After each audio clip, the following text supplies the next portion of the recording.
अचार बनाउँदै साथीहरुमा मुलाको है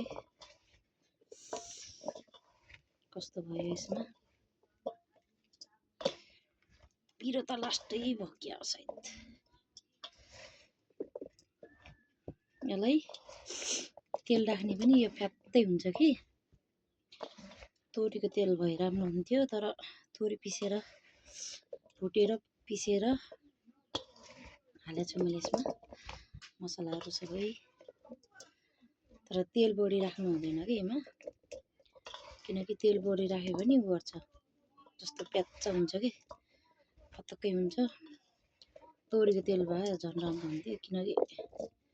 तोरीको तेल थिएन मसँग मैले सोयाबिन तेल राखेको छु तर यो फ्लेभर उसको छ तोरीको छ चुकिलो भइहाल्छ यस्तो भयो